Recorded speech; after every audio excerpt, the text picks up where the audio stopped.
Assalamualaikum warahmatullahi wabarakatuh. Kami dari FB2A angkatan 2019 akan mempresentasikan tentang rancangan software yang akan kita buat demi memenuhi tugas besar dari mata pelajaran rekayasa perangkat lunak. Saya sendiri Hamdan Chandra Wirana, ada rekan saya. Galitri Pambudi.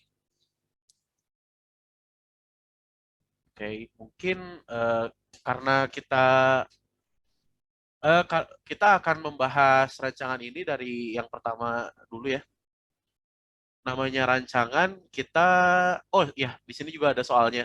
Untuk setiap kelompok buatlah spesifikasi proses dengan rancangan data muka, rancangan program modul, struktur dan rancangan basis datanya. Oke, mungkin kita bahas sedikit dulu.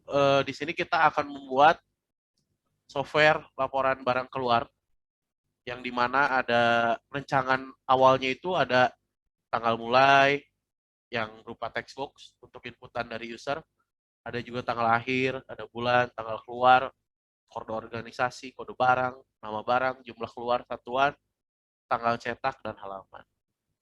Oke, kita lanjut ke rancangan modul yang kita buat sesuai dengan yang kita plankan dari awal, yaitu ya kita buat ada buyer, di buyer itu di dalamnya ada nama supplier, keterangan, ada juga karyawan, ada juga user, ada juga barang, ada juga organisasi.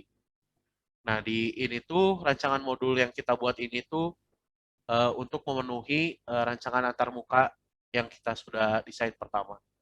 Ada pula struktur yang kita buat struktur dari proses D1 yaitu permintaan barang masuk sampai ke D8 suppliernya. Nah, supplier di sini juga masih proses sih sebenarnya untuk yang terakhir di sini melakukan pengusulan order atau supplier ordernya di sini. Nah, ini strukturnya ya simpelnya struktur itu proses dari software yang kita buat tuh mau kemana jalannya, misalnya dari permintaan barang terus masuk kemana, masuk kemana, masuk kemana. Oke, kita lanjut aja ke rancangan basis datanya. Kita buat masing-masing dari karyawan, ada karyawan tuh kita mempunyai identitas kode organisasi, ada juga nama karyawan, jenis kelamin, keterangan karyawan dengan variabel teks, ada juga barang keluar, kita bikin identitas barang keluar, ada juga detail barang keluarnya, organisasi, barang, user, barang masuk, buyer, detail barang masuk. Ya mungkinnya kita bikin ERD-nya lah. Ada IRD, mungkin ada juga data tabel bayarnya ya, seperti biasa. Ya ini juga tinggal menyimpulkan saja dari ERD yang di atas. Ada elemen datanya ya yang tadi kita masukkan, ada supplier, keterangan supplier, ada juga tipe datanya atau tipe datanya, ada size-nya juga, keterangannya juga. Kita lengkapi di sini sih di bab 1. Ini masih data. Nah, ini untuk spesifikasi proses yang kita buat, kita namai dengan nomor 1, nama proses input barang keluar, begin, buka file laporan keuangan yang tadi ada di bagian yang pertama, lalu masukkan tanggal mulai, end, dan akhir, mulai dan akhir, tanggal mulai dan akhir. Tanggal bulan kita kalikan untuk barangnya, ini tuh tanggal inputkan nih, ada input bulan itu dimaksudkan untuk barang yang akan keluar. Ada juga input tanggal keluar untuk barang yang keluar, dan seterusnya inputnya sampai beres. Mungkin untuk rancangan atau plan dari bab satunya atau tugas satunya sudah selesai, akan dilanjutkan ke tipe pengetesan oleh Kang Gali.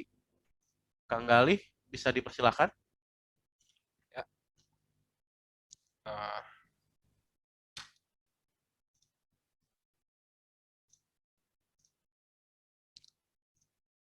Berikut untuk pengujiannya. Uh, di sini kita menggunakan kode A1 dan A2 untuk pengujiannya karena ada 2 kali pengujian. Yaitu yang pertama adalah kode A1, yaitu pengujian mengisi laporan barang keluar. dengan kasus ujinya seperti yang berikut ini. Lalu untuk prosedur pengujiannya dan untuk masukan di sini adalah input untuk ke aplikasinya. Dan di sini hasil yang diharapkan adalah seperti yang ada di rancangan yang sudah Hamdan kerjakan. Untuk jenis pengujiannya sendiri di 2 tes ini kita menggunakan black box, yaitu hanya pengujian yang dari penginputan dari user. Kalau untuk white box sendiri biasanya pengujian dari pengkodingannya sendiri untuk pembuatan dari aplikasinya. Untuk pengujian A1 dan A2 bisa dilihat di sini. Untuk pengujian A2 sendiri adalah pengisian tanggal, yang dimana untuk mengisi tanggal mulai dan tanggal lahir. Berikut untuk detailing dari pengujian A1 dan A2. Dari detailing ini sendiri sedikit berbeda dari yang tabel yang di atas, karena di sini mencantumkan juga catatan kesimpulan dari yang hasil kasus dan hasil uji, lalu hasil yang diharapkan itu sudah dimasukkan di sini secara lengkapnya. Lalu di sini juga sudah ada skenario dan kriteria evaluasi hasilnya. Untuk penguji di sini itu saya sendiri, dan di sini sudah ada tanggal pengujiannya juga. Mungkin kalau dari pengujian sudah cukup segitu saja. Mungkin bisa dilanjut oleh rekan saya, Sony Rosadi. Terima kasih.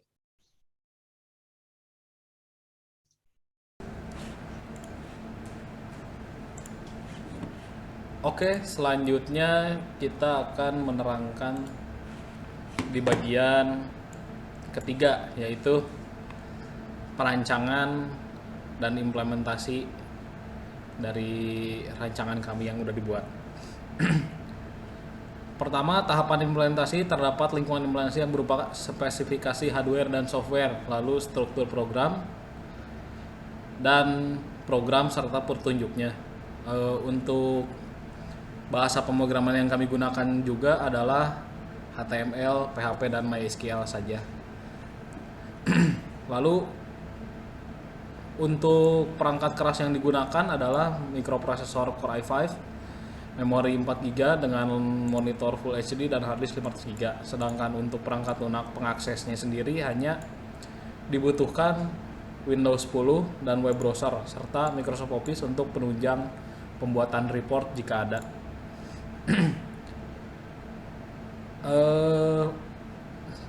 Library pendukungnya sendiri kita menggunakan Bootstrap dan beberapa framework tambahan yang open source. Untuk struktur programnya cukup simpel. Halaman pertama yaitu login, lalu masuk ke halaman barang masuk, dan juga bisa ke halaman barang keluar. Pada barang masuk sendiri ada tampilan daftar barang, lalu ada input barang juga. Pada halaman barang keluar juga sama, ada input daftar barang keluar dan tampilan daftar keluarnya. Untuk petunjuk penggunaan aplikasinya, ini tampilannya sekaligus petunjuk. Lalu yang pertama itu login. Kita login menggunakan user yang telah didaftarkan di database. Di sini ada nama usernya. Nah, ini kita bisa coba login. Lalu setelah login, kita akan diarahkan ke halaman masuk, di mana halaman masuk ini menampilkan nama barang yang masuk ke gudang. Lalu ada penanggung jawabnya, ada total, ada status, ada completion, dan juga ada barang keluar. Sama, ini adalah history barang keluarnya. Lalu untuk inputnya sendiri, kita tampilannya seperti ini. Ini untuk barang keluar, lalu ini untuk barang masuk. sama ada barang, nama barang, jumlah, status, persen, lalu gambar dari barang itu sendiri dan penanggung jawabnya siapa.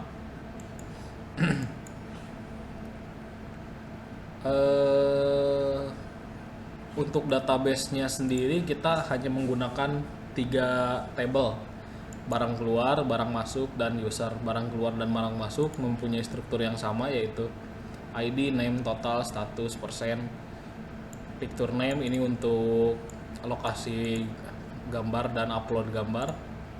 Lalu ada penanggung jawab. Barang masuk juga sama persis karena mereka saling berhubungan, jadi disamakan. Untuk user sendiri hanya ada username dan password. Lalu ini dokumentasinya, file-file yang telah dibuat, tidak terlalu panjang, hanya beberapa puluh baris. Dan ini hasil akhirnya. Saya kira cukup yang bisa dipresentasikan di bagian saya, lalu akan dilanjut oleh Kang Hamdan, silakan. Oke, kita masuk di bagian akhir ya.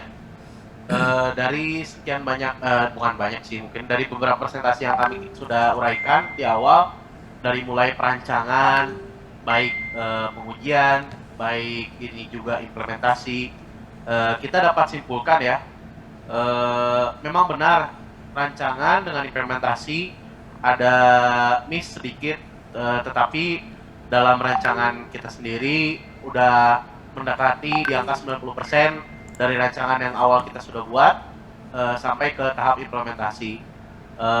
Mungkin juga kita menambahkan mungkin karena keterbatasan dari hardware kami sendiri, jadi kita mungkin kurang maksimal. Nah, ada pula dari pengujian yang kita lakukan juga kita sedikit miss karena mungkin kekeliruan dikit dari kelompok kita sendiri. Mungkin dari saya sudah dicukupkan sekian. Ada yang mau ditambahkan dari rekan-rekan, dari Kang Galih atau dari Kang Tony? Kalau dari saya sekian, segitu saja. Untuk dari saya juga cukup, udah diwakilkan oleh Kang Hamdan. Oke, baik. Kita cukupkan saja presentasi yang bisa kita sampaikan. Wabillahi taufiq wal hidayah. Wassalamualaikum warahmatullahi wabarakatuh. Terima kasih. Waalaikumsalam. Waalaikumsalam warahmatullahi wabarakatuh.